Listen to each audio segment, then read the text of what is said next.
Tristan, let's talk about the Eagles. They improved to 10-1 after my Bills unfortunately got defeated by them in overtime. 0-6 from Josh Allen. Thank you for that.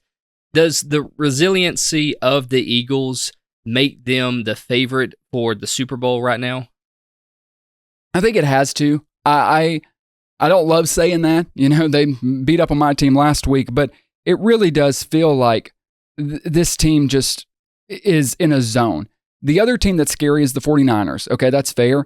And we're going to see that matchup this week, and I'm really excited about it. But the Eagles aren't playing their best football. They make a lot of mistakes. They'll be sloppy at times. A.J. Brown didn't have any yards in the Chiefs game, but they always just find a way to win. They do not stop fighting. They were kind of like that last year, but I feel even more so in 2023, that really feels like their identity. You can't kill this team. I mean, you better go up 20, and even that's not going to be enough because they're not going down easy. They just don't stop. In this game against Buffalo, Jalen Hurts was horrible in the first half. I think there was a point where he only completed like 2 passes or something. He was atrocious. He didn't show up, and by the end of the game, he had 200 yards, like 4 touchdowns. He came out and balled in the second half. They clawed their way back into it and ultimately won the game in overtime. I didn't know I could be even more impressed with this team, but I am, because despite all the mistakes, despite the slip-ups, despite them going down, letting teams get up on them, it's not like last year where they wouldn't put teams away. It's almost like they're slow going, but the fact that they can fight back, they've only lost 1 game, and they just beat the Chiefs and the Bills back-to-back, and the Bills put up a valiant effort. How could you not view this team as the favorite? They have to be right now. They were my preseason pick to make the Super Bowl, and it seems like I'm on the right track for them. I think this team it really brings back the old story of the tortoise and the hare, right? Like, they are the tortoise. They're the ones that they're going to be slow and steady throughout the whole game. They may look bad at times. They may look like the slowest, but they're going to eventually win that race and cross the finish line first.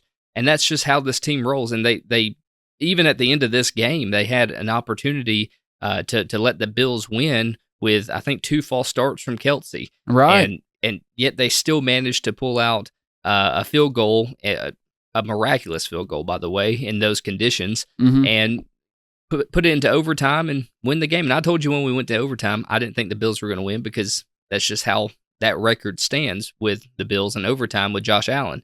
But look, Jalen Hurts has that dog in him, and if he believes as much as he can squat, then this team can go for a long, long time and probably make the Super Bowl and likely win it.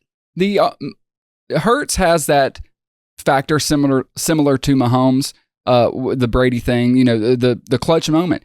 You know that when it comes down to the wire, he's not going to let you get blown out. He's not going to go down without swinging. Like, if you've got Jalen Hurts, you're going to have a chance in the football game. And it's crazy, people who have followed Jalen Hurts' career, to see him reach this moment, reach this pinnacle of success. He's one of the best quarterbacks in the National Football League. Him and Devontae Smith, the last 2 weeks, Devontae Smith has easily eclipsed A.J. Brown as the number 1 there. I'm not saying he is. You know how much I love him, but Devontae Smith had 106 yards today. And the other unsung hero for the Eagles is Swift. Because how many big runs did he break open the past 2 weeks? In the Chiefs game, it was Swift in the second half that really broke the game open for the Eagles. They couldn't get any momentum, and he finally kind of swung the game, and he did the same thing for the Eagles today against the Bills.